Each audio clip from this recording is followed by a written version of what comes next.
I uploaded my first Oblivion video over 8 years ago, but if you asked me at the time what my favorite Elder Scrolls game was, I actually would have said Morrowind. After all, it was my first Elder Scrolls game, and I had a lot of nostalgia for it. But if you ask me that same question today, well, I still wouldn't say Oblivion, because after having gone through just about every single Elder Scrolls game, from Arena all the way to Castles, that's a lie. I've never played Castles, and I have no intention to. But after all of that, I've come to realize that the best Elder Scrolls game is one that most people who know about it just believe is garbage. Now, I probably am partially to blame. I don't remember what I said in my Redguard video I did years ago, but it probably wasn't very kind. I have to be honest, this game did not live up to my expectations. But I believe it's finally time I correct this error, because quite frankly, this game is a gem within the rough. Is this how you will honor your prince, then? Cautious I've thought you, Basil, but never before a coward. So here is everything that Elder Scrolls Adventures Redguard does better than every other Elder Scrolls game.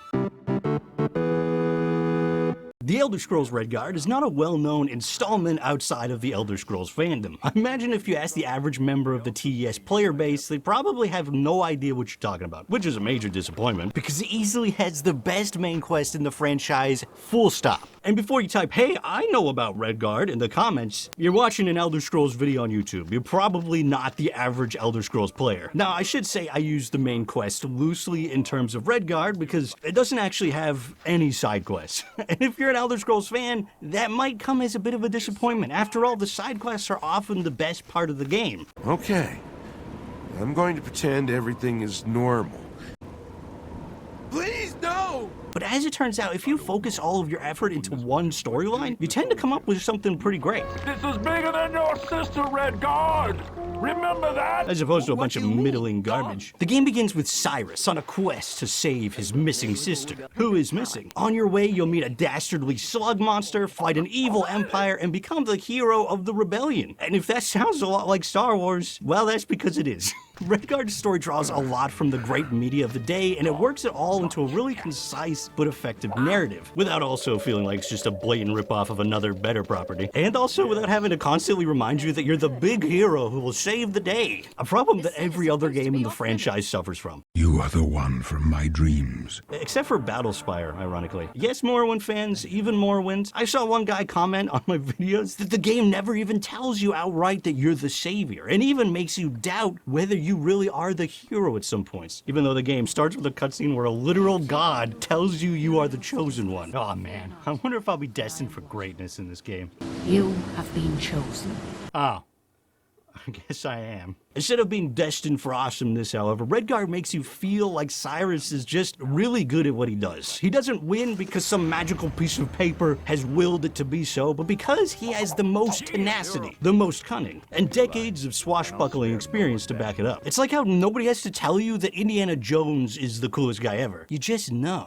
And on that note, one thing that Elder Scrolls has always struggled with is its main characters. Well, actually just characters in general. They rarely get a chance to really shine, due to the limited animations and even more limited clothes and body types. When the big bad of your main game looks like every other high elf in a robe, then you've got a problem. And then the NPCs we end up remembering the most are just the ones we didn't like. But even the most memorable of villains often end up with this anticlimactic battle where you basically do nothing. Morrowind, you just punch a heart block from Minecraft until Dagoth kills over. Oblivion, you just gotta go to a temple. And Skyrim, you literally just stand there and watch as other NPCs kill Alduin. You got it, guys. I believe in you. You're the heroes.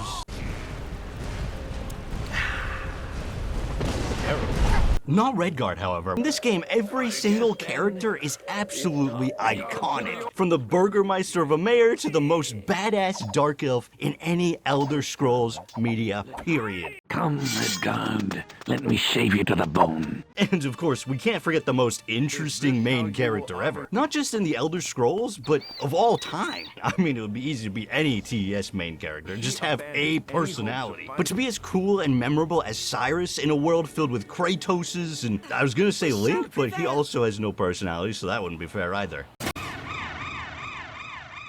The Elder Scrolls games aren't known for their fantastic combat. In fact, they're almost exclusively bad, and all in slightly different ways, too. Whether they're too clunky, or lack impact, or are way too random, every game is basically awful. Except one. One game that not only has good combat, but some of the best fencing I've seen in a video game. Obviously, I'm talking about Redguard. If you played the 2D Prince of Persia games, this combat might actually feel a little familiar. As a matter of fact, this whole game is just Prince of Persia 3D. Before Prince of Persia 3D. They did it first. The combat itself, though, is seemingly pretty straightforward, but surprisingly complex, made up of just parry and attack, with different enemies requiring different approaches depending on who you're fighting, whether that's moving in forward for a quick thrust or getting in a few slashes before they can attack you. It's easy to pick up and enjoyable to play, and it would be absolutely amazing, but because of some modern woes, it seems terrible. But we'll get back to that later. Now, I will admit, Redguard does have a bit of an unfair advantage in this regard. After all, it's much easier to make third-person combat look and feel fun than it is in the first-person game. You can make the animations more visceral and make the combat feel faster without it actually being faster, and it's a lot easier to see what's actually going on. But even so, the combat in Skyrim and Oblivion is so obtuse and clunky that Redguard's combat could be boring as hell and still be an improvement. I swear, if Elder Scrolls 6's combat is just as garbage as this, I will jump off of a bridge. Like a really small bridge. You know, maybe it'll be a little uncomfortable, but I won't like twist my ankle or smash my skull into a million pieces. You know, I'm not gonna make that much of a commitment. Wake up. Now I'm about to enrage all Morrowind fanboys because contrary to what they might tell you, Morrowind didn't establish the aesthetic of the Elder Scrolls. And I'm not about to say Daggerfall did that either. I mean, look at this game. Sure, it helped to redefine the world by throwing out 99% of the lore from Arena. Not that a lot of it stayed, most of it was also thrown out. But the game that established the look and feel of the Elder Scrolls we know today was none other than Redguard. From making the Khajiit actual proper beasts, and not just completely normal humans, to introducing dwarven ruins and flying dirigibles, to even giving the Elder Scrolls its own unique spin on magic. But it also gave the Empire its unique aesthetic, and the Redguards an actual culture, and made Dark Elves badass as fuck. By the way, that whole Cyrodiil used to be a jungle thing that everybody likes to use as the reason why Todd Howard doesn't care about the lore and ruined Elder Scrolls. It comes from this game, made by Todd Howard. Well, not actually the game itself, but rather the game's supplementary materials in the way of a physical book called Pocket Guide to the Empire. Also, Cyrodiil wasn't a jungle in Arena, so if these people were smart, they would instead be upset at the province being retconned to be a jungle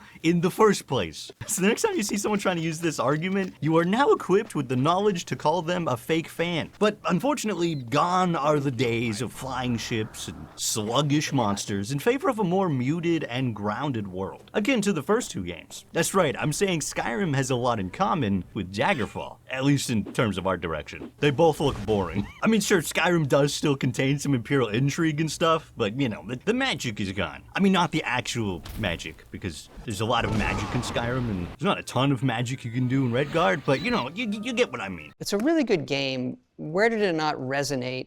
What's the takeaway? And it was just too conservative. We made a very, very small game. The Elder Scrolls games have a history of being way too big and way too empty. Now, it's not as bad as it used to be. After all, Arena was an infinite empty wasteland, and Daggerfall was also infamous for being as big as real-life UK, which was also filled with absolutely nothing. But even Skyrim starts to feel like a big, mostly empty landscape after a short while. Sure, that game looks exciting at first, but after you've opened a few chests and realize it's all garbage, you start to wonder what you're even doing. And then you look around, you realize every single dungeon looks like the same bland, boring cave, and you just think to yourself, what a boring world.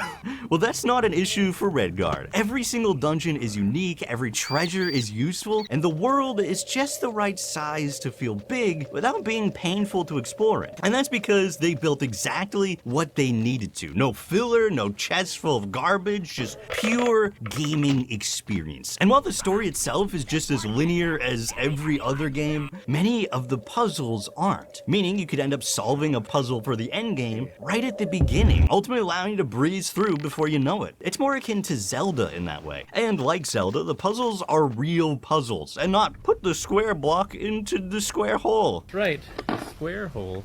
As a matter of fact, if you are a Zelda fan, then this is the ideal Elder Scrolls game for you. Unless you're a Breath of the Wild fan. In that case, Skyrim would be more up your alley. Now, before we get to the one big problem that Redguard suffers from, I want to run through a few smaller details that really make this game shine. If you jump on this table, the guy gets mad at you. Get your ass off of there! Or if you go behind the bar. Excuse me, owners only behind the bar. Or if you jump on the bar. No dancing on the fixtures in this bar, sir. You can break these drink glasses. Imagine Skyrim with destructible objects. God damn. This boat can move. I mean, sure, Arena had boats that can move, but compared to the rest of the games, this is amazing. This Khajiit speaks its own unique Khajiit language. Rolita dek kaudor.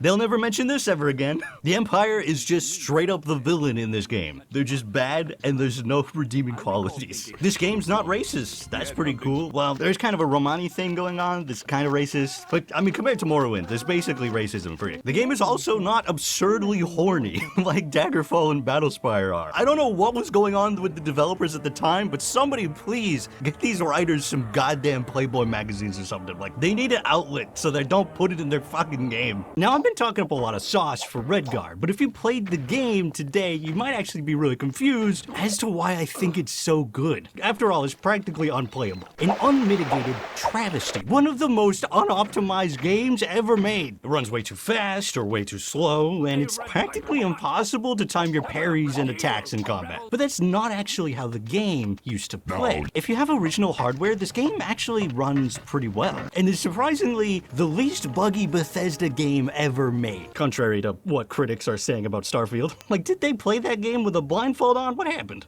Well, actually, Redguard's the least buggy game as long as you've got the Voodoo version for a very specific graphics card, because if you have the software version, which would have been most people, there's actually a bug that prevents you from beating the game. By the way, that's the one that's on Steam, so get the GOG version instead. Thanks a lot, Bethesda, you've done it again. Which, now that I think about it, that technically still counts as the least amount of bugs, because then we were talking about bug quantity, not bug quality?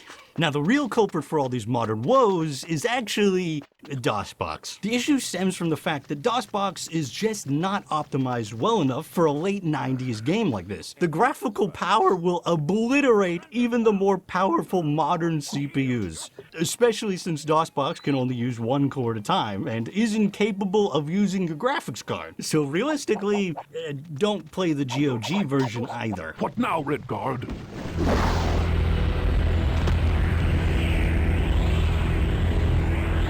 The sword. Possible alternatives that I haven't actually had time to check out myself are to use a virtual machine like PCEMU or QEMU. Well, there you have it. The best Elder Scrolls game that most of you will never play and probably can't play properly. But hey, that's just Bethesda. At least not until the Redguard Unity remake gets finished. If you're interested, you can check out that in a link in the description down below. Or you could keep watching my videos. After all, they're videos. And that's really all you can ask for on YouTube.